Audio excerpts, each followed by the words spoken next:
So you may obviously remember, well, some of you may remember, way, way, way back, going 2017. I think we must have done it. Maybe even 2016. I think it was. We did an article from the, I think it was the Tokyo Times or something like that. It was a big sort of Japanese newspaper about their reaction to Brexit, and the overwhelming reaction, if you may remember from the Japanese at the time, was, we can't understand why you've done it. You had all these advantages and you've given them up in favor of what we can seem to be nothing. And that was the Japanese reaction.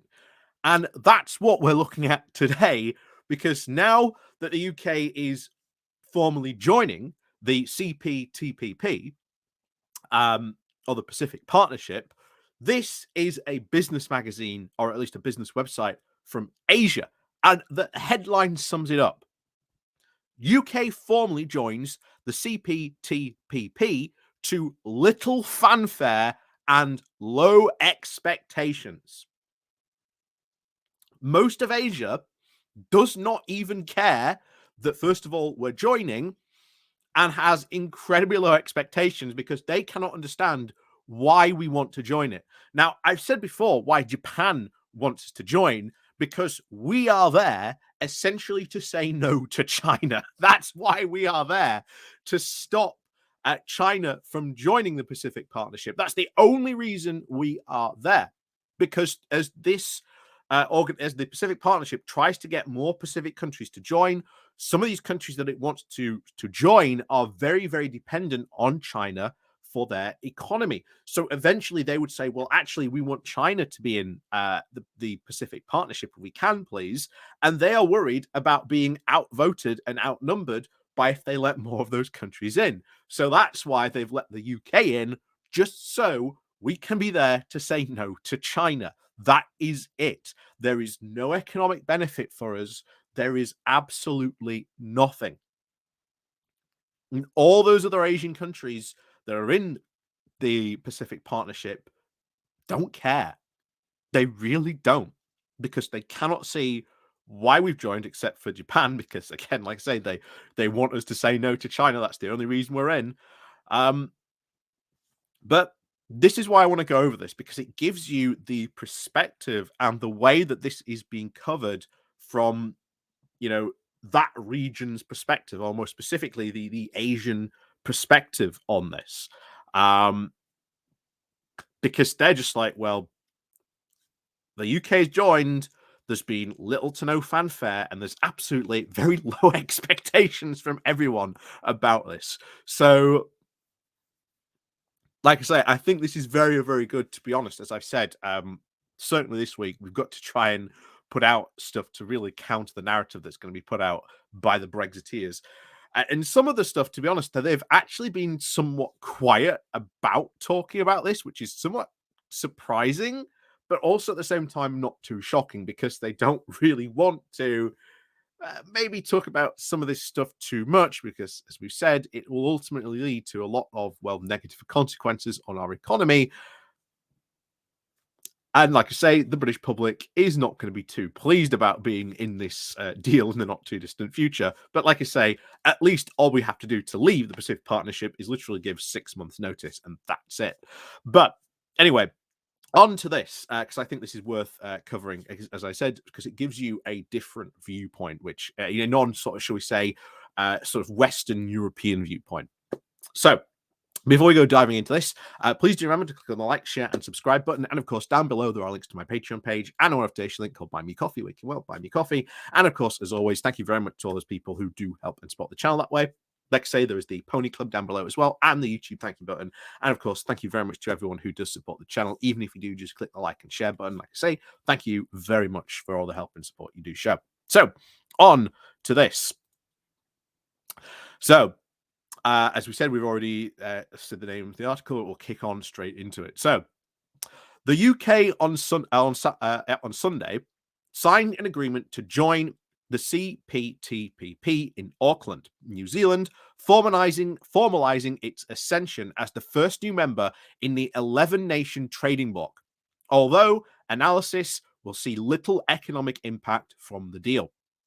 The main obvious beneficiary is Malaysia, which stands to gain tariff-free palm oil exports to the UK, up to 12% now, once the Comprehensive and Progressive Agreement for Trans-Pacific Partnership enters into force.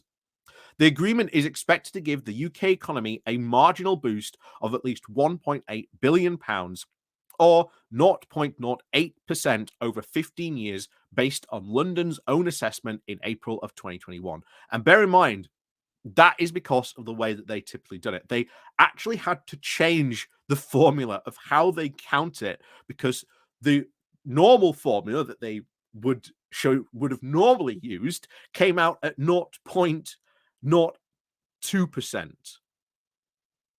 So yeah, they've on purpose changed the formula of how to countenance that boost, because it went from 0.02 to 0.08. You can see why they decided to change that. And even then, it's negligible at best, this boost. But the impact appears to be mainly cosmetic for the UK.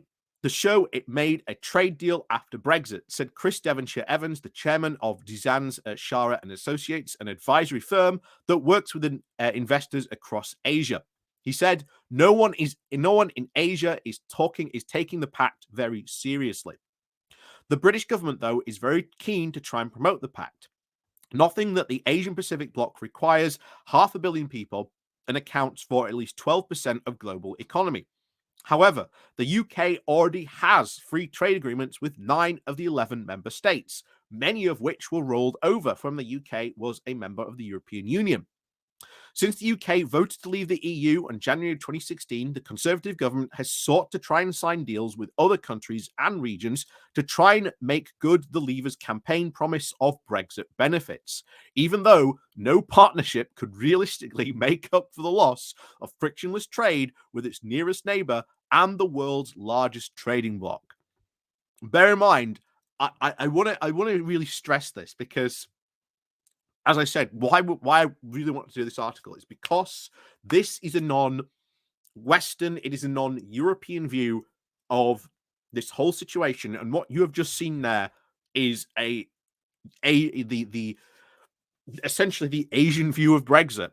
We can't understand why you did Brexit for giving up nothing, and you're joining us when you've given up all this frictionless trade with your nearest and world's largest trading bloc.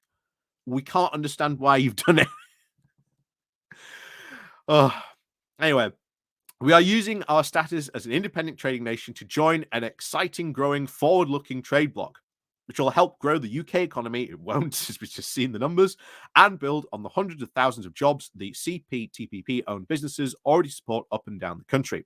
Well, the thing is, joining that and those jobs that are based in the UK, well, now you've basically given them license to go, while we're in the UK, where we can take all those factories and bring them back into the Pacific Partnership countries, because it's far cheaper to go to somewhere like Malaysia and pay people pennies compared to what we would have to pay UK workers here. Wonderful idea, Kimmy Badnock. Wonderful idea. According to the statement released by the UK Department for Business and Trade, citing the Trade Secretary, Kimmy Badnock, who backed the UK to leave the EU.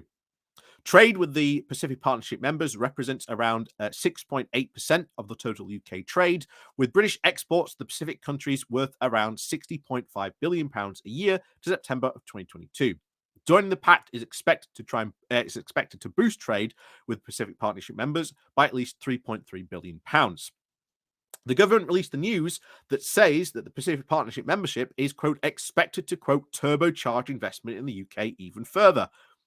Well, if you've seen investment in the UK that plummeted like a stone after 2016 and has never really recovered, although it gave no numbers to back up this investment from the Pacific Partnership countries to the UK, was it worth at least £182 billion back in 2021. An impact assessment with a detailed markets access schedule are expected to be published in the coming days. Gee, I wonder what that's going to be look like. The Devonshire Ellis said that Asia is not waiting for the UK's membership with bated breath.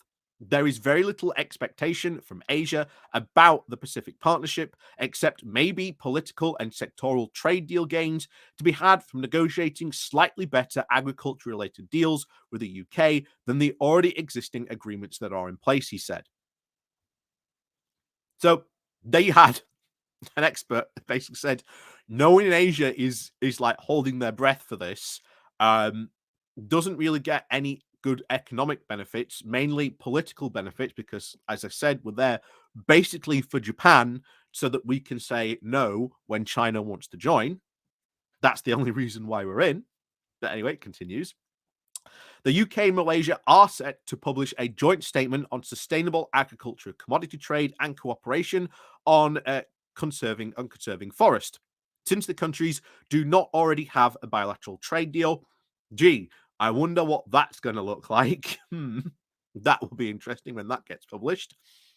The Pacific Partnership will bring, quote, drastic reduction to tariffs, even at the first year of entry into force date for partner countries, said Julia Mohammed, director of the Economics and Business Unit at the Malaysia think tank, the Institute for Democracy and Economic Affairs. Malaysia exporters are given a platform to trade and invest in the UK to expand their market outside the country, she said. However, environmental groups have already voiced concerns that the British environmental safeguards are too lax to actually prevent deforestation in the palm oil supply chain. Away from palm oil, some analysts also say that the region could gain more investments from the UK. So bear in mind, as one of the big things we really have pointed out for years, a lot of UK investors, mostly people like Jacob Rees-Mogg, etc., don't want to actually invest in the UK. They want to invest in places like the Pacific Partnership, but do so from a UK perspective where they don't have to sort of, shall we say, play in their pond. They rather, shall we say, just get to dip their toes in and out while all their money sort of remains in the UK, but they can sort of play it that way. So it keeps their money, shall we say, potentially a lot safer. It's a lot safer way for them to invest. And this is how they've wanted to do it.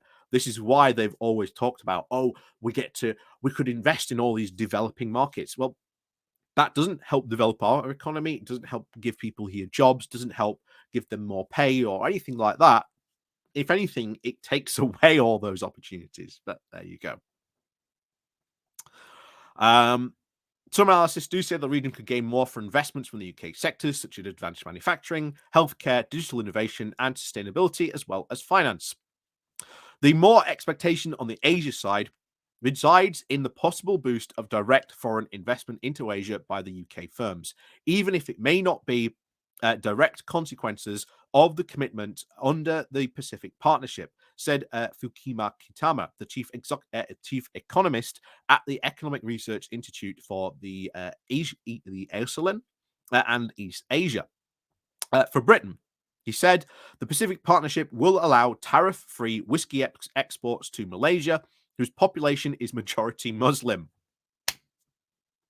Wow, what a fantastic idea! We're gonna send more alcohol to a majority Muslim country. Wow, what a win! Whose population is majority Muslim, and of course, within 10 years from the current 80%, well within the 7 years, at least 30% export tariff for British cars will be eliminated. And once again, British cars cost a lot more than your average Malaysian car. Why would someone in Malaysia buy a British car when they could buy one from Asia, which would be far more cheaper and better for them? They're not going to spend the exorbitant amount they would have to spend on a British car. The only people who are going to buy it, or at least buy British cars, are probably the extremely rich, and that would be a tiny, tiny minority of the people who actually live in the country that would be in that wealth bracket able to afford British made cars. So it's hardly going to be a massive boost, even though you get rid of that 30% tariff on British cars. Anyway, the Pacific Partnership was signed by Australia, Brunei, Canada, Chile, Japan, Malaysia, Mexico, New Zealand, Peru, Singapore, and Vietnam back in 2018. A year after the US pulled out of the precursor, the Trans Pacific Partnership, each of the 11 now has to try and ratify the UK's membership before it comes into force, which is expected to be in the second half of 2024. And of course, immediately this will not have good outcomes. And like I say, you can already see here, interview. The CPTPP will not make up for the UK's losses from Brexit, ex-economist editor.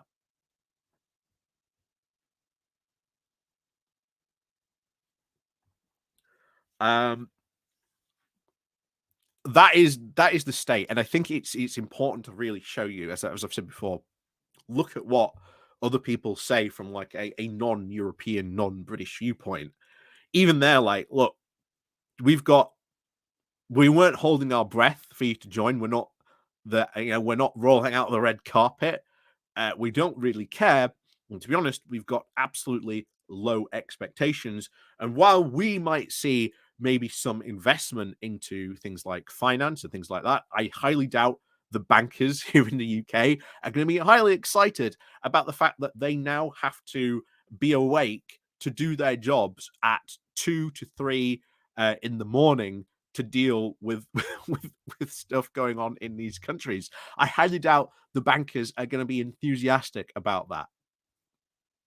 Not only that, as you saw from all the other investments in advanced manufacturing and things like that, what that essentially means is money from the UK that could be spent in the UK is instead going to be sent over to here.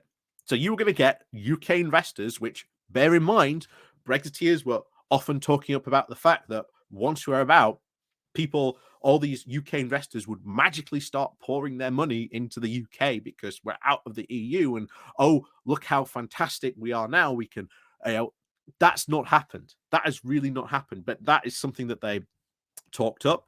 And now you're going to see people like Jacob Rees-Mogg use their, or at least their massive wealth funds that they are a part of.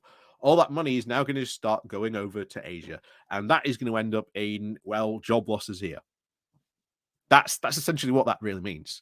Rather than investing in those types of projects here, which we desperately need in the form of leveling up, Jacob Rees-Mogg would rather level up places in the in the Asia Pacific region. That's the truth. And bear in mind, this is going to have, I think, drastic effects on our economy. And I think you will see job losses, because if you're if you're one of those countries, as companies that Kimi Badnock has said, if you're an Asia Pacific country, bear in mind, if you've lost all those tariffs and they've been reduced, well, now excellent, it's great to even cheaper for you to export. So why do you have to set up a factory or expand your factory here in the UK? The answer is you don't. What happens is you close UK factories and instead move it all back to your Asia Pacific countries.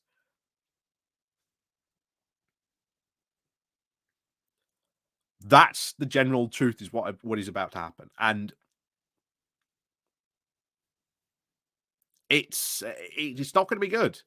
I've said before, two things that the UK public, I think, are going to become very, very much awakened to, far more than they ever were before, is, first of all, the importance and regulations, and how really important regulations really are to the UK. That is one thing, but also trade and trade agreements, and how they can affect a country economically, job wise, investment wise, all kinds of things that normally happen and take place as a main point of discussions in a lot of other economies, because we haven't had to have that discussion here in the UK for years. And the British public currently really haven't woken up to it. But oh boy, I think a lot of people are about to get a very rude awakening. Uh, when some of these discussions really start to take place. But as always, thank you very much for watching, of course, as always. And please do remember to click on the like, share, and subscribe button. And of course, down below, there are links to my Patreon page and a one-off donation link called Buy Me Coffee, where you can buy me coffee. And of course, as always, we'll see you all next time.